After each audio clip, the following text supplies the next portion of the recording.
Hey, got a pretty fun video for you guys today. Obviously, you can see that from the screen.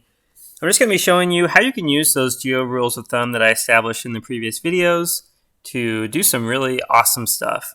So we're going to be doing NMCs from great distances. We're going to be doing close-in NMCs at different time scales.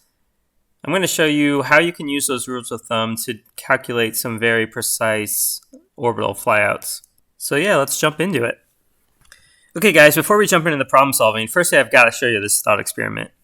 If you can understand this at some fundamental level, you will be well on your way in advancing your RPO skills and knowledge. And this entire lesson will be super straightforward for you. So here's the thought experiment. I've got a blue sat and I got a green sat. And first, just describe what you're seeing here in this screen. Well, you probably said something like drifting NMC for blue sat and green sat is perched or stationary on the GEO belt. That's not bad, not bad, not bad. That definitely is in line with what we saw in the last lesson. Okay, let's take our knowledge one step further. Green sat now performs at 2.84 meters per second radial burn. What's the resulting motion? Well, you would have said it's going to be a 78 semi-major, 39 semi-minor NMC per the radial rule of thumb. Cool, cool, cool. Nice. All right, so here's the final bit of thought experiment here. Now, blue sat gets to this point, their apogee, and they perform a 2.84 meters per second radial burn. What is the resulting shape for blue sat going to be? So if you said, well, obviously that just means that when blue sat gets to its perigee, it's going to be 156 kilometers negative in track from where it was expecting to be, right here at where green radial sat was. Then I would be like, dang, yeah, you have definitely started to master the basics of RPO. But if you weren't so sure, then here's the thought experiment that I want you guys to try to understand.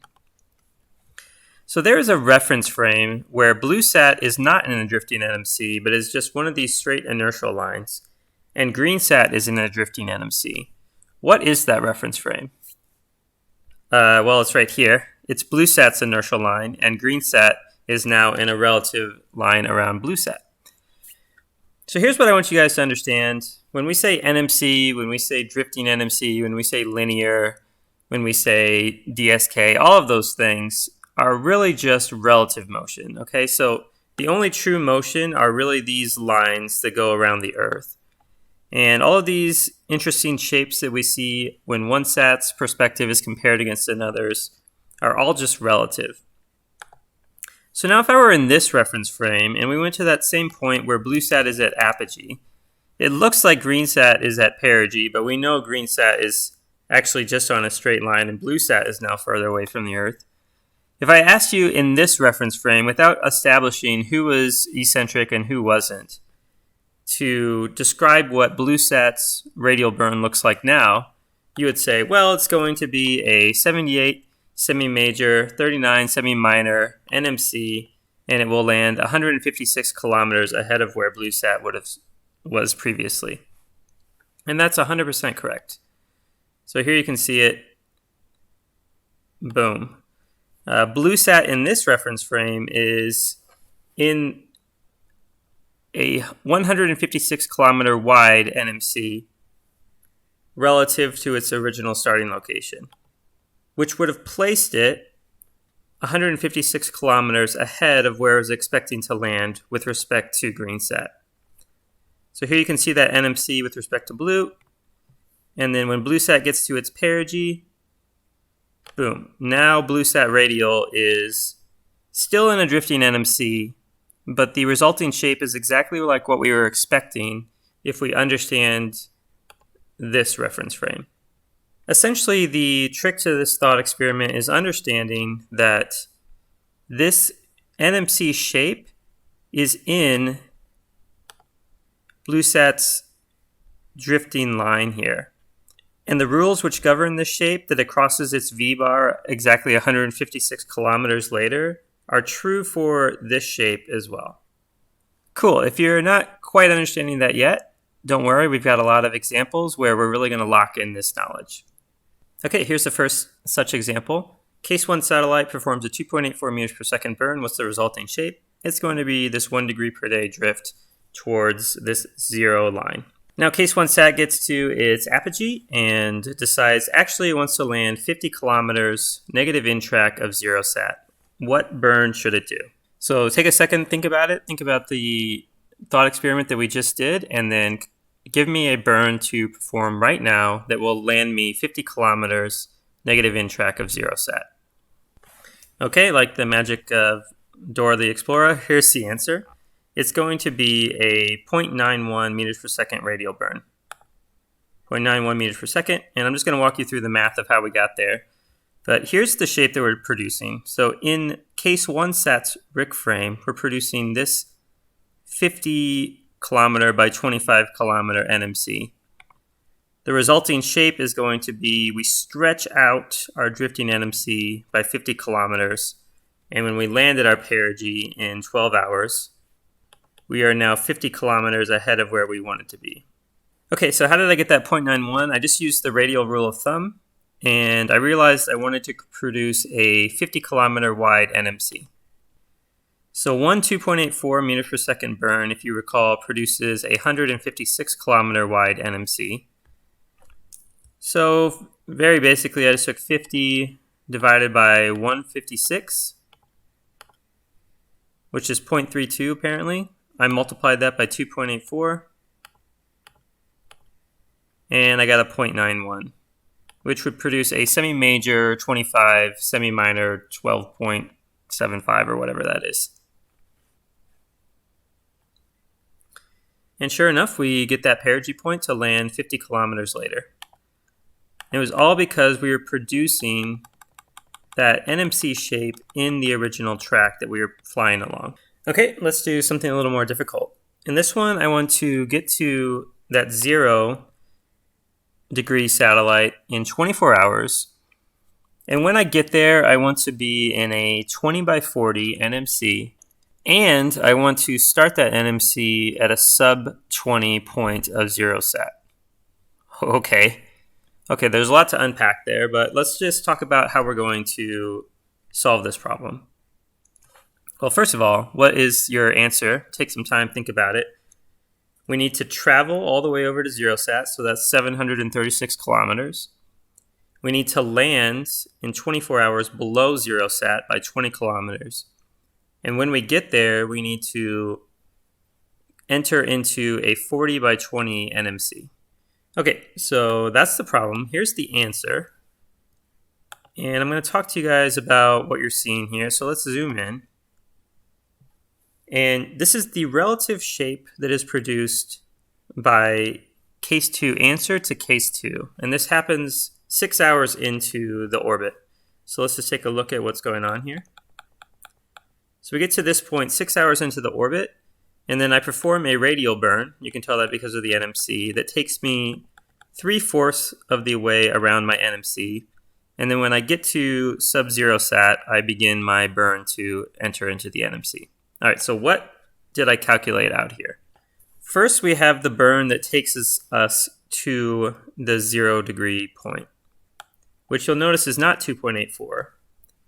Then 6 hours later, we have a pure radial burn, which is this one, which is to establish a 40 by 20 NMC. And then we have, at the 24-hour mark, when we're at our perigee, a negative in-track burn that cancels our original in-track burn.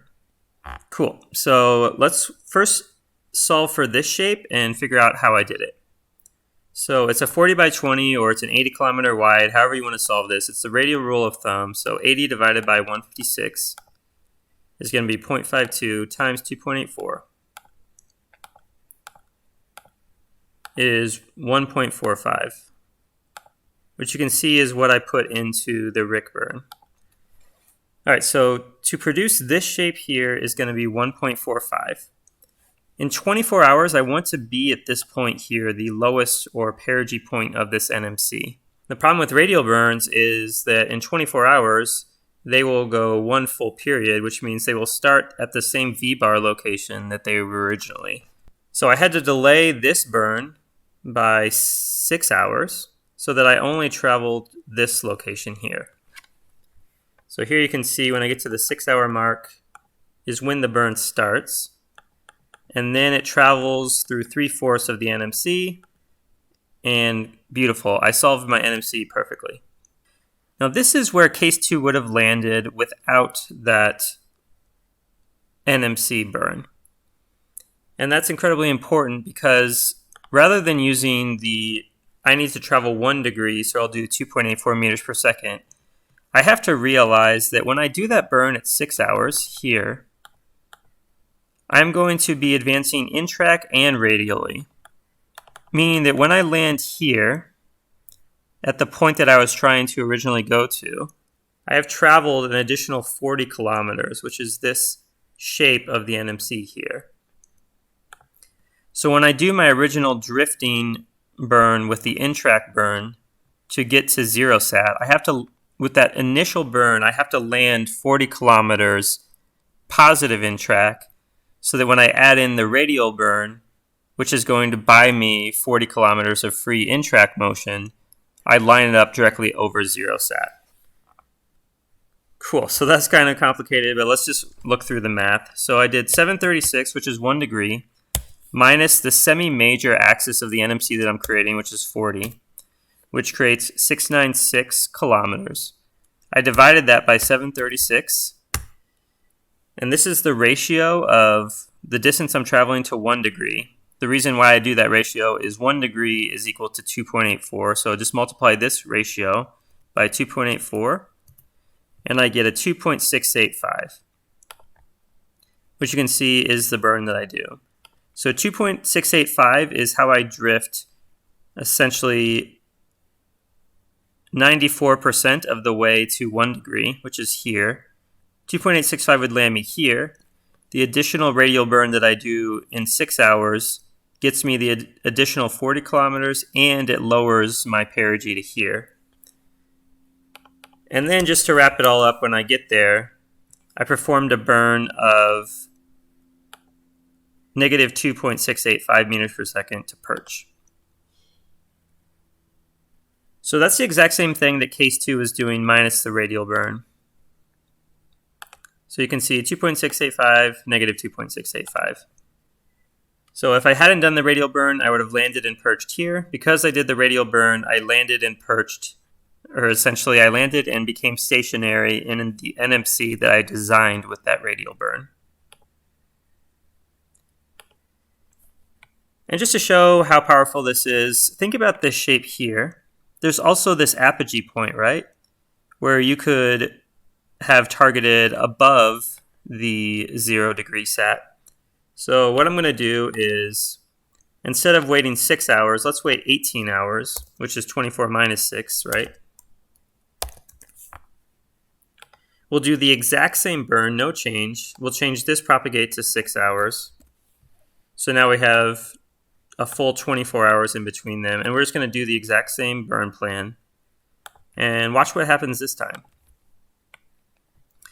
So now you'll see this is the trace when we actually get to that 18-hour mark. So let's just step through the time. 1, 2, 3, 4, 5, 6, 7, 8, 9, 10, 11, 12, 13, 14, 15, 16, 17, 18.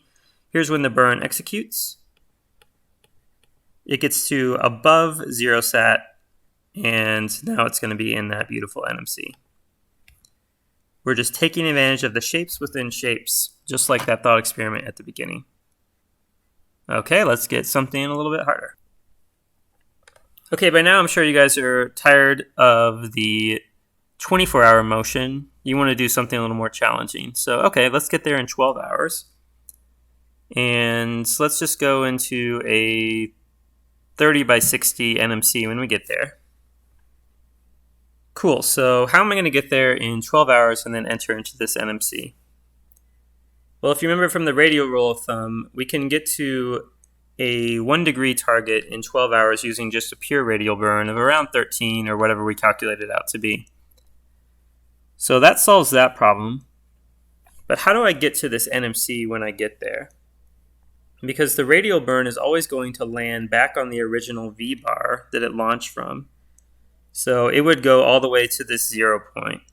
How in 12 hours do I lift that point to be 30 kilometers above the 0 sat? Well, you have to think of all the different shapes that you could choose and realize that there's one that raises its altitude over 12 hours. And that's going to be the in-track burn. So just really quick, let's take a look at a typical in-track burn. Here's the one from case 1.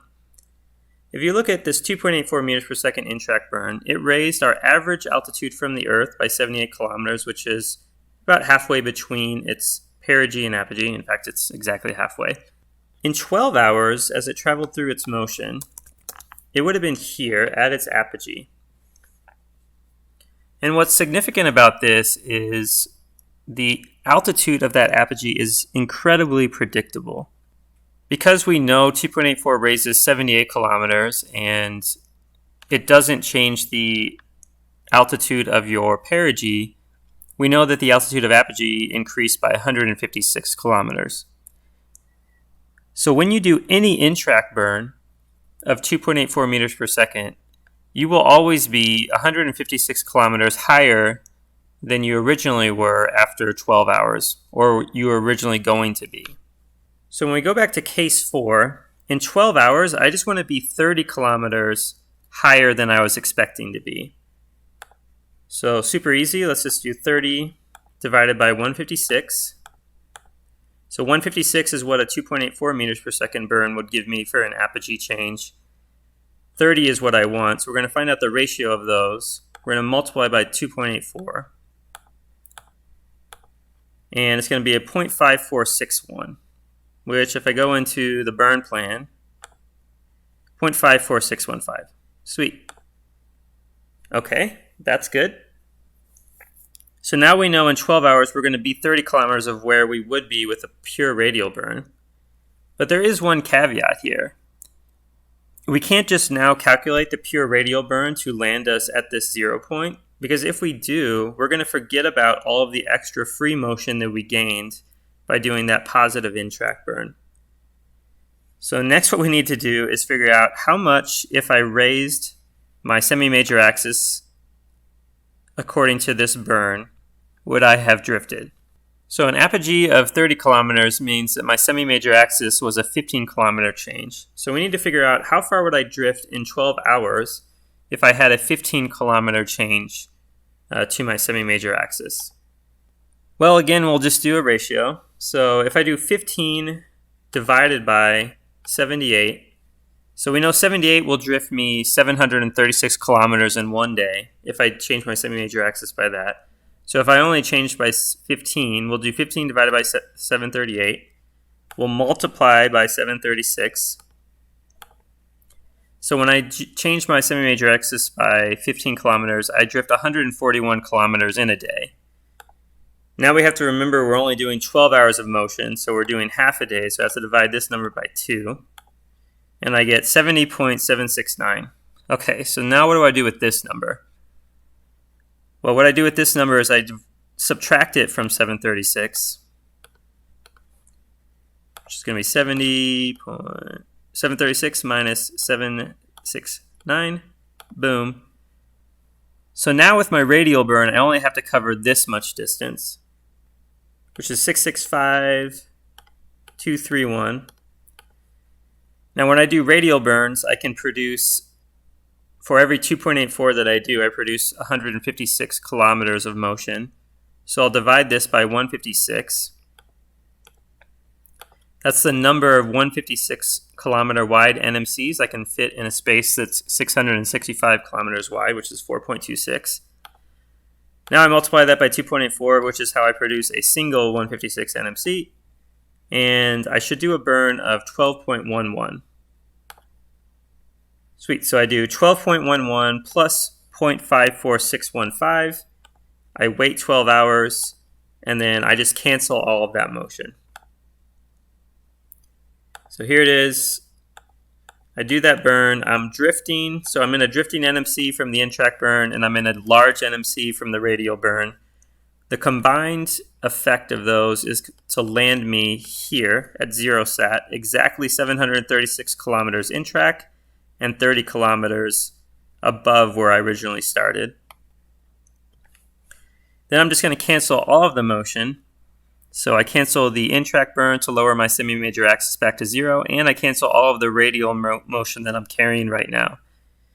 If I cancel all of my motion exactly 30 kilometers above this 0 target, nature has only one choice for getting me back to that original point, which is going to be a 30 by 60 NMC. Beautiful. Okay guys, here's another 12-hour time of flight problem. I'm going to travel to this 0 degree point, and then I'm going to go into a 30 by 60 kilometer NMC. First thing I'm going to do is target this point here, which is going to be 60 kilometers ahead of 0 sat. So very straightforward, I'll just do 736 plus 60, which is 796. I'm going to divide that by 156. That's the number of NMCs that I could fit into a 796 kilometer wide space. Multiply by 2.84, and apparently a 14.4912 radial burn will get me to that point, negative 60 kilometers in track of 0 sat. So here we are here. Next thing that I'm going to do is I need to cancel out all of this radial motion and then establish this NMC. So we can take advantage of some of this radial motion that we're carrying right now to be the energy that places us in this NMC. So first let's figure out how much energy is in a 60 by 30 kilometer NMC. There's a lot of different ways you can do this. Let's just find the ratio of 60 divided by 78. So 78 is 2.84 meters per second. So we'll do 60 divided 78, which is going to be 0.76 of a 2.84 meters per second burn. So times 2.84. So it's going to be 2.1846. What's interesting is I'm carrying all of this positive radial energy. So to break it, I'm going to have to do some positive radial burns in this direction. So for this, to break that NMC, that motion that I came in with, I would have to do this exact same burn, 14.4912 meters per second positive radial. Here, since I need to do some negative radial, I'm just going to subtract 14.4912 by the amount of delta V that it would take to establish my NMC with a negative radial burn. And what you're going to end up with is 12.306. And sure enough, there it is. And sure enough, there it is, the 60 by 30 NMC. Okay, hopefully your mind is not melting after everything you've seen so far. So let's just simplify with two final examples. The first is I want to get into a 1 degree drift, but I want to do it in less than the 12 hours that a Holman transfer would take. So if you remember, to do a 1 degree drift with a Holman transfer, you would do a 1.42 meters per second in track, wait 12 hours, and then do another 1.42 meters per second in track. Here we're going to go into a 1 degree per day linear drift in only 6 hours. How am I going to accomplish that? Okay, here is the way that I'm going to accomplish that. First, I'm going to enter into an NMC with a pure radial burn, and then I'm going to raise my semi-major axis to the apogee of that NMC. So what is the radial burn that takes me 78 kilometers above my original starting location? Well, we know from the radial rule of thumb, if I do a 2.84 meters per second burn, it produces a 78 by 39 NMC. So I'm just going to double that. So I'm just going to double that to 5.68, which would produce a 156 semi-major by 78 semi-minor. So that will take me 78 kilometers above the GEO belt, and then boom, I just do my 2.84 meters per second burn, and now I am in a 1 degree per day drift. Okay, one last one that I want to show you. You don't have a rule of thumb for this, but I'm going to propose it as a challenge, and in the next video, I will give you a rule of thumb that allows you to do this. So it's a very simple thought experiment. I am here, and I want to be in an NMC around my original starting location. How do I do that? Well, there's a lot of different ways that you could do it. You could do a pure radial burn to here, and then another radial burn to start you into an NMC. The radial rule of thumb will allow you to do that. But is there any way that we can do it much faster? Like, could we follow this path up to the apogee that we want, and then cancel our motion into this NMC directly over our original starting location? The answer is yes, and it's very controllable about the distances. With all these rules of thumb, what we're looking for is something that is predictable, repeatable, and scales either linearly or some other way that is also predictable. Now, what I've taken advantage of here in a rule of thumb that I haven't shown you yet is that this shape here, produced by a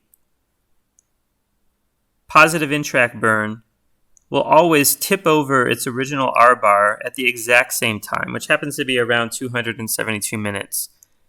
No matter what magnitude of burn you perform, it will always be directly radial of its original starting location in about 272 minutes. Likewise, the distance that will be over its original radial location scales according to the burn that you perform. So if you do 1 meters per second, it will be a set distance. If you do 2 meters per second, it will be double that distance every single time without fail at the exact same time. So now we've found something that's repeatable and scales according to the magnitude of our burn. Then when I got to this peak point, I had to do a radial burn to shift my point of apparent motion or relative barycenter, whatever you want to call it, back to the original location. So basically, I'm throwing down with a challenge for you guys to recreate this shape for yourself, figure out how much radial burn you would have to use based on the in-track burn that you start with, and then create a rule of thumb that will scale, and I'll answer that in a later video. So I think I'll leave it there for now. Really, it all comes back to this thought experiment. If you can understand how this relative motion works between these two objects and all of the rules that you think only apply to linear lines actually apply to every shape that you can produce, you will be trending towards advanced, and then suddenly it's like break out the CW equations because there's only one step further that we can go with our knowledge before we get to the math level. Thanks a lot for watching, guys. I'll see you next time.